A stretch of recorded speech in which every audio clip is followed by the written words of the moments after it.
Vocês façam uma reflexão comigo. Deus está verdadeiramente no controle da sua vida ou você está apenas entregando uma parte da sua vida para Deus? Tentando continuar, nem que seja por uma pequena parte, no controle das coisas. Quando nós falamos que Deus está no controle, parece algo tão fácil. Parece que a gente, quando a gente vai dar um conselho para alguém, a gente não fala assim, Deus está no controle, que mais? É fácil falar, mas quando é pra gente deixar o Senhor entrar no controle das nossas vidas, quanto que é difícil, não é verdade? Seria muito cômodo para nós poder viver a vontade de Deus e continuar com o controle nas nossas mãos. Mas simplesmente não tem como fazer a vontade do Pai sem entregar tudo a Ele. Eu quero repetir isso para você. Não tem como fazer a vontade do Pai sem entregar tudo a Ele. Aleluia. Não mais a minha, mas que seja feita a vontade dEle. Para Deus estar no controle, é necessário que a gente faça 3 coisas: entregar, confiar e descansar. Eu vou contar até 3 e você vai virar pro irmão que está do seu lado e vai falar assim, entregar, confiar e descansar, tá bom? Então eu vou contar até 3.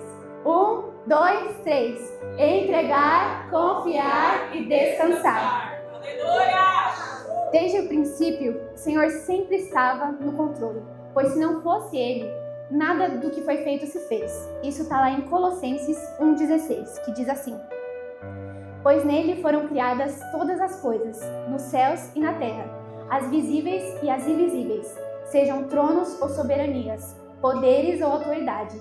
Todas as coisas foram criadas por Ele e para Ele. Deus criou todas as coisas, tudo que a gente sabe. Criou o céu, criou o mar, criou os animais, criou tudo, criou nós. E no 7º dia Ele fez o que, igreja? Ele descansou. Deus descansou, não porque Ele estava cansado, ou porque Ele olhou para aquela paisagem e falou, ufa, acabou, agora eu vou ficar de boa, vou tomar uma água de coco, vou sentar aqui, vou ficar na paz. Tudo estava no controle dele. Ele descansou para poder admirar tudo que Ele fez. Nós sempre ligamos o descanso ao cansaço, mas o nosso Deus é diferente de nós. Ele não se cansa, pelo contrário, Ele está sempre atento. Tudo que Deus faz é perfeito. Tem situações na nossa vida que o Senhor está dizendo para nós, descansa, observa a paisagem, deixa que eu cuido de tudo. Mas nós estamos como nesse teatro que nós assistimos. Sabe o que é, Deus? É que agora não dá, tenho muita coisa para fazer, eu tenho trabalho, eu tenho escola, eu tenho faculdade, eu tenho muita coisa. Faz o seguinte, Senhor, você descansa e eu cuido de tudo, vai dar tudo certo. O que é um grande engano. O Senhor descansou e entregou tudo o que Ele havia feito, pois Ele sabia que tudo estava perfeito. Isso nos faz lembrar de Moisés. Moisés confiou nos planos de Deus para a sua vida e entregou tudo nas mãos dele. O Senhor tinha o poder de fazer a obra completa, por isso Moisés entregou tudo. Aleluia! Moisés não se sentia capaz de conduzir o povo hebreu para a saída do Egito, mas quando ele entregou tudo para o Senhor, o controle da sua vida, e deixou que o Senhor cumprisse a promessa através dele, o milagre aconteceu. Aleluia! E essa história nos leva ao primeiro tópico. Deus está no controle, entregue. Vamos ler Êxodo 14, do 21 ao 27, que diz assim: então Moisés estendeu a mão sobre o mar. O Senhor afastou o mar e o tornou em terra seca, como um forte vento oriental que soprou toda aquela noite. As águas se dividiram e os israelitas atravessaram pelo meio do mar em terra seca, tendo uma parede de água à direita e outra à esquerda. Os egípcios os perseguiram, e todos os cavalos, carros de guerra e cavaleiros de Faraó foram atrás dele até o meio do mar. No fim da madrugada, do alto da coluna de fogo e de nuvem, o Senhor viu o exército dos egípcios e os pôs em confusão. Fez que as rodas de seus carros começassem a soltar-se, de forma que tinham dificuldades em conduzi-los. E os egípcios gritaram: vamos fugir dos israelitas, o Senhor está lutando por eles contra o Egito. Mas o Senhor disse a Moisés: estenda a mão sobre o mar, para que as águas voltem sobre os egípcios, sobre os seus carros de guerra e sobre os seus cavaleiros. Moisés estendeu a mão sobre o mar, e ao raiar do dia, o mar voltou ao seu lugar. Quando os egípcios estavam fugindo, foram de encontro às águas, e o Senhor os lançou ao mar. Como nós já sabemos, Moisés tinha uma limitação. Qual que era? Ele era gago. Ele não se sentia capaz de conduzir o povo pela sua gagueira. Ele falou: Senhor, eu não sou capaz de ser gago. Quando eu chegar na frente de Faraó, eu vou falar tudo errado. Eu também achei que eu ia falar tudo errado aqui, mas está dando certo. E em um momento de sua história, ele até mesmo pede para que Deus use seu irmão Arão ao invés dele. Mas o Senhor não estava preocupado se Moisés sabia falar bem ou não. Ele estava preocupado em preparar e levantar Moisés como líder do povo. E quando Moisés entrega o controle da situação para o Senhor, o milagre acontece na sua vida. Existem situações nas nossas vidas que exigem entrega. Quero que você repita comigo. Entrega. Entrega. Às vezes você tem um projeto ou até mesmo algo na sua vida que não está dando certo ou indo para frente. Sabe por que isso acontece? Porque você ainda não entregou o controle nas mãos de Deus. Nós, como seres humanos, temos uma necessidade de estar no controle de tudo, não é mesmo? Eu sou minha controladora, gente. Eu tenho controle sobre as minhas coisas. Às vezes eu faço tantos planos que eu acho que Jesus fala, calma, por favor, porque o controle é meu. Não é a nossa vontade, é a vontade dele. Aleluia! O nosso erro é por muitas vezes, além de demorar para entregar o controle nas mãos do Senhor, nós ainda ficamos esperando uma resposta imediata de Deus. Às vezes nós temos um problema e a gente fala, Senhor, olha, eu já não tenho mais solução, eu já não tenho mais o que fazer, então toma o controle agora. Mas de 5 em 5 segundos a gente fica, Jesus, está pronto. Jesus, o Senhor já fez? Que dia que o Senhor vai me entregar? A gente não tem a paciência de esperar aquilo que o Senhor vai fazer, o tempo certo. O Senhor tem um tempo separado para nós. Nós precisamos entender que há uma dádiva na nossa vida, que é o tempo. Moisés, na passagem que lemos, não sabia se iria dar certo atravessar o mar. O faraó tinha tantas vezes implicado que ele ficou, não vai dar certo. Agora eu vou atravessar o mar depois que já veio 7 pragas, não sei quantas pragas, e não tá dando certo nada. 10 pragas, né, gente? Eu falei 7. Ó, tô louca. Moisés soube esperar o tempo de Deus. E quando eles menos esperaram, o mar se abriu. E todos foram libertos do Egito. Vamos ler Êxodo 14, do 28 ao 31. As águas voltaram e encobriram os carros de guerra e os seus cavaleiros. Todo o exército do faraó que havia perseguido os israelitas mar adentro. Ninguém sobreviveu, mas os israelitas atravessaram o mar pisando em terra seca, tendo uma parede de água à direita e outra à esquerda. Naquele dia, o Senhor salvou Israel das mãos dos egípcios, e os israelitas viram os egípcios mortos na praia. Israel viu o grande poder do Senhor contra os egípcios, temeu ao Senhor e pôs nele a sua confiança, como também Moisés, seu servo. Imagina como Moisés estava naquela situação. Talvez ele estivesse com medo, pensando, meu Deus, como é que eu vou atravessar o Mar Vermelho com esse povo? Os egípcios estão lá atrás. Como é que eu vou atravessar? Ou até mesmo ele se sentia incapaz de fazer algo tão grande. Mas ele entendeu que não era pelas mãos dele, e sim pelas mãos de Deus. E quando o Senhor ordena que Moisés estenda seu cajado, ele também poderia ter pensado, Deus, como é que esse cajado vai abrir um mar em 2 partes para todo mundo passar? Mas muito diferente do que a gente poderia fazer ou pensar, Moisés fez algo diferente. Ele decidiu entregar o controle nas mãos de Deus. E por isso o mar se abriu e a provisão do Senhor veio sobre aquele povo. Eu fico imaginando como foi precioso para aquele povo ver aquele milagre assim, ó, de frente com eles. Eu queria estar passando no mar e falar, meu Deus, olha as águas aqui do lado, Senhor. O mar se abriu e a promessa de Deus começou a ser feita na vida deles. E eles só precisaram de uma coisa, entregar. Vamos ler e declarar juntos sobre as nossas vidas com fé. Isaías 12, 2. Eu vou ler e vocês repetem, tá bom? Deus é a minha salvação. Deus é a minha salvação. Terei confiança. Terei confiança. E não temerei. E não temerei. O Senhor sim. O Senhor sim. O Senhor é a minha força. O Senhor é a minha força. E o meu cântico. E o meu cântico. Ele é a minha salvação. Ele é a minha salvação. Aleluia. Aleluia.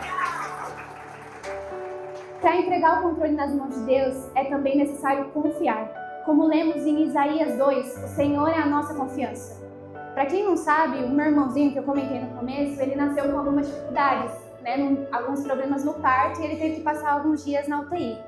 Na época que ele nasceu, o hospital estava com o bendito protocolo de Covid e eu não podia ir, porque eu era menor de idade, e aí a moça falou, não pode.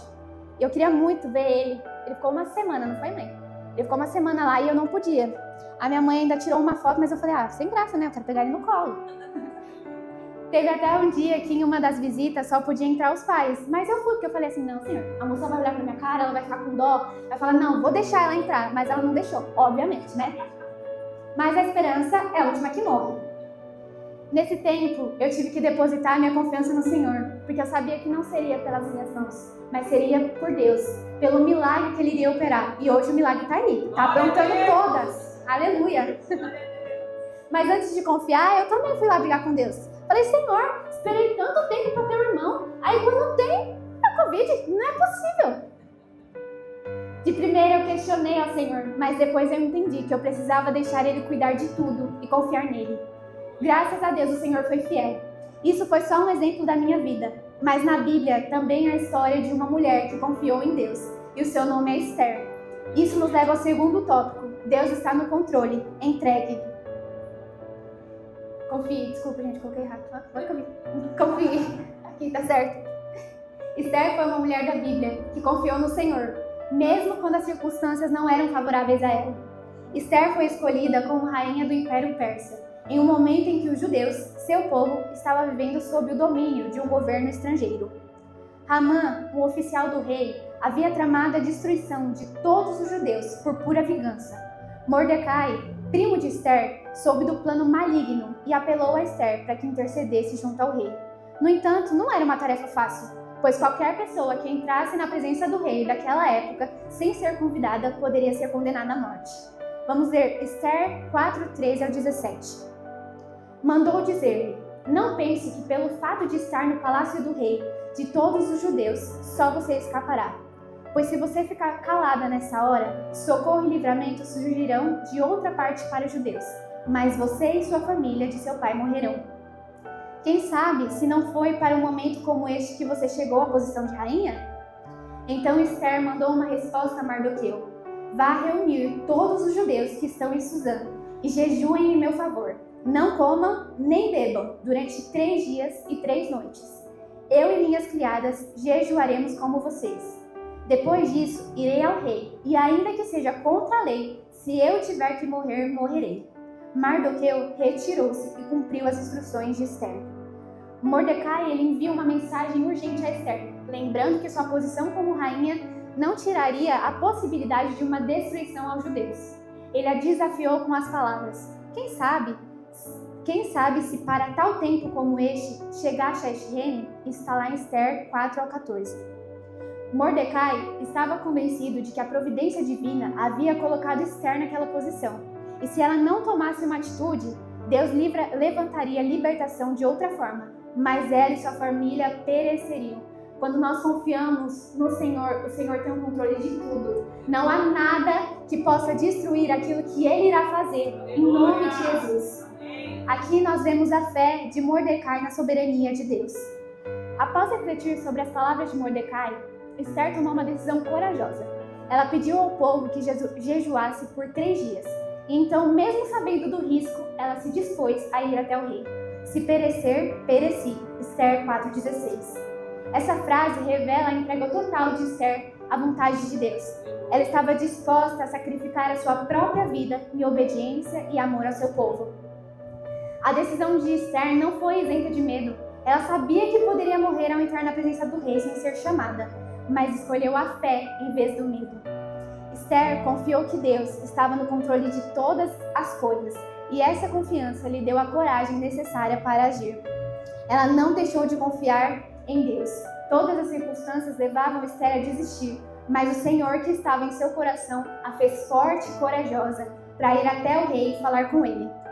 Por muitas vezes, confiar em Deus parece ser algo fora de cogitação, mas é necessário na nossa vida. Se nós não confiarmos que o Senhor é maior que todas as coisas e que somente Ele pode nos dar coragem para enfrentar os nossos problemas, nós ainda não estaremos no lugar de entrega que o Senhor quer que nós estejamos. Esther confiou e descansou, e eu quero declarar sobre a sua vida que a sua confiança estará no Senhor, assim como está escrito no Salmos 84:12. Ó Senhor dos exércitos, como é feliz aquele que em ti confia. Você pode dizer amém? Você crê nessa palavra em nome de Jesus? Nós vamos agora para o terceiro tópico. Deus está no controle. Descanse. Lembra que a gente falou no começo sobre que o Senhor descansou para admirar a paisagem? Aqui a gente vai ver uma outra passagem, mas onde o Senhor também descansou. Descansar não é uma tarefa fácil, mas é necessário na nossa caminhada com Cristo. Descansar significa confiar em Deus e ter paz. Descansar é estar seguro em Deus, largando a ansiedade. O descanso é uma bênção de Deus. Quem que não gosta de viajar, tirar uma folga, um feriado, né? A gente dá um glória para Deus porque é maravilhoso. Glória a Deus. Todos nós precisamos descansar. O nosso corpo, ele pede descanso. Nosso corpo descansa quando dormimos, mas o nosso espírito descansa quando confiamos em Deus. Aleluia! Eu sou um exemplo vivo que descansar em Deus não é muito fácil. Como eu falei, eu sou meio acelerada. Às vezes eu quero fazer as coisas muito rápido e o Senhor tá assim, calma. Minha mãe mesmo diz que eu sou ansiosa demais. Aí eu tento não ser ansiosa, mas às vezes eu fico, não tem o que eu fazer, gente. Mas eu vou melhorar. Quando eu fui preparar essa palavra, o que eu mais precisei foi descansar em Deus e esperar Ele ministrar no meu coração o que falar nessa noite. Mas deu certo, o Senhor está fazendo. Eu creio nisso. Jesus, ele foi um cara incrível e um grande exemplo de descanso. Vamos ver o que está lá em Marcos 4, do 35 ao 41. Naquele dia, ao anoitecer, disse ele aos seus discípulos: vamos atravessar para o outro lado, deixando a multidão. Eles o levaram no barco, assim como estava. Outros barcos também o acompanhavam. Levantou-se um forte vendaval e as ondas se lançavam sobre o barco, de forma que este foi se enchendo de água. Jesus estava na popa, dormindo com a cabeça sobre um travesseiro. Os discípulos o acordaram e clamaram: Mestre, não te importas que morramos? Ele se levantou, repreendeu o vento e disse ao mar: Aquieta-te, aquiete-te. Ai, gente, não sei falar. Aquiete-se, acalme-se. O vento se aquietou e fez-se completa bonança. Então perguntou aos seus discípulos: Por que vocês estão com tanto medo? Ainda não têm fé? Eles estavam apavorados e perguntavam uns aos outros: Quem é este que até o vento e o mar lhe obedecem? Jesus, ele estava o quê? Descansando. Ele estava dormindo. Quão difícil é pra gente dormir quando tá dando tudo errado. Quando os nossos problemas tiram a nossa noite de sono. É difícil pra gente descansar, mas pro Senhor é fácil. E nós temos que ter esse descanso na nossa vida. Os discípulos, quando viram a tempestade, se desesperaram, muito parecido com o que acontece conosco. Logo recorremos a Jesus, desesperado por uma solução, dizendo: Senhor, o que eu vou fazer? Eu preciso resolver isso e eu não tenho solução, eu não estou encontrando o caminho, o que eu posso fazer? E aí que nós erramos, pois queremos resolver algo que só Jesus tem o poder de resolver. Não tente resolver problemas em que Jesus precisa da sua entrega e do seu descanso. Nós temos que confiar e saber que Ele fará a obra completa. Aleluia! A tempestade para os discípulos era sinônimo de desespero, mas Jesus era a solução. Como Jesus estava no barco? Dormindo. Descansando também, dormindo. Marcos 4,38 diz: Jesus estava na popa, dormindo com a cabeça sobre um travesseiro. Os discípulos o acordaram e clamaram: Mestre, não te importas que morramos? Por que nós ainda insistimos em ter controle sobre coisas e situações que não vão ser resolvidas pelas nossas próprias mãos? Sabe por que isso acontece? Porque nós ainda queremos ter parte do controle das nossas vidas nas nossas mãos. É muito fácil estar no controle de tudo, é muito fácil quando a gente precisa fazer algo e a gente ser a liderança, é muito fácil estar sob o poder de todas as coisas. Mais difícil é descansar, pois nós estamos acostumados às nossas vidas agitadas. Há tantas coisas que nós temos que fazer na nossa rotina que descansar fica em último plano. Ainda em Marcos 4,38, os discípulos perguntaram a Jesus se Ele quer que eles morram em meio à tempestade.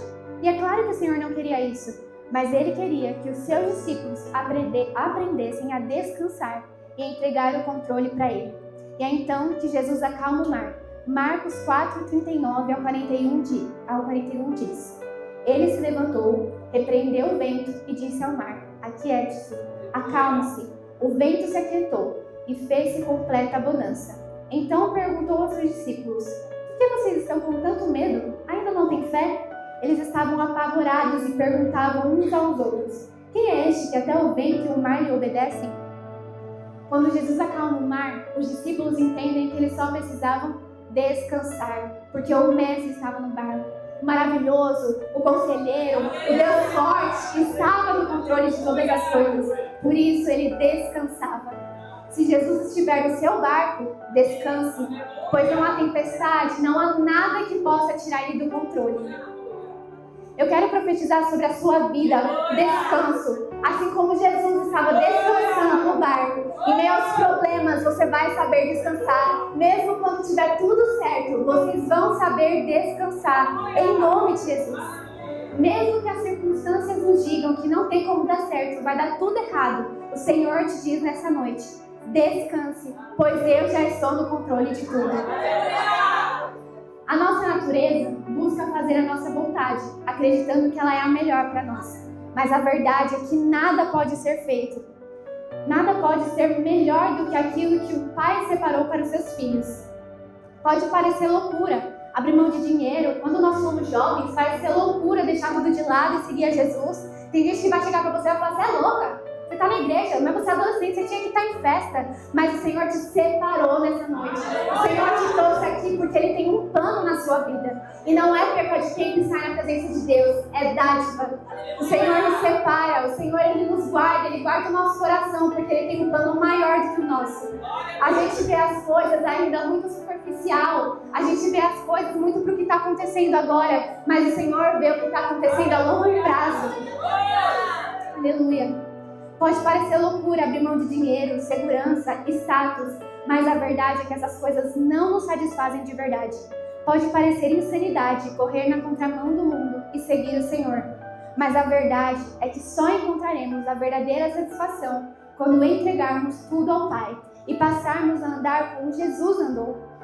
Está na hora de entregarmos o controle, mudarmos o nosso foco e termos Cristo como alvo, tornando a entrega, a confiança e o descanso prioridades para podermos usufruir do mesmo que Ele usufruiu e provar através da nossa vida que a vontade do Pai é muito melhor do que a nossa. Aquele que começou a boa obra é fiel para concluí-la. E não são as circunstâncias ou o medo que nos impedirão de viver aquilo que o Senhor nos levou para nós. Nós devemos nos manter firmes, confiando no nosso Deus, acima de qualquer coisa, tendo a certeza da sua fidelidade, do seu amor. Eu quero que você guarde essa palavra no seu coração. Eu quero que você guarde a importância de nós entregarmos, confiarmos e descansarmos. No começo não é uma tarefa fácil, mas quando o Senhor está na direção de todas as coisas, tudo se torna simples. É muito simples, não é pela força do nosso braço, é por aquilo que o Senhor tem para fazer nas nossas vidas. Amém? Eu quero te convidar para você fechar os seus olhos. Abaixe as luzes, por favor. Se essa palavra tocou no seu coração, se através daquilo que nós falamos ao decorrer dessa palavra, o Senhor tocou no seu coração, que você precisa entregar o controle nas mãos dele, que ainda talvez você tenha tentado ter pelo menos um controle ainda da sua vida, entregue tudo para Ele nessa noite. Que o Senhor agora possa te visitar, que agora você possa meditar nessa palavra, que você possa olhar para si mesmo, para dentro e falar: Senhor, será que eu tenho descansado? Será que eu tenho confiado? Será que eu tenho entregado tudo nas mãos do Senhor? Eu ainda tento ter o controle das coisas? Eu ainda tenho o controle como uma segurança na minha vida? Se o Senhor te incomodar, se o Senhor incomodar o seu coração nesse momento, eu quero te chamar para a minha frente. Nós queremos orar por você. Se o Senhor falou com você que você precisa entregar o controle nas mãos dele, eu te convido para se levantar do seu lugar agora e vir aqui à frente.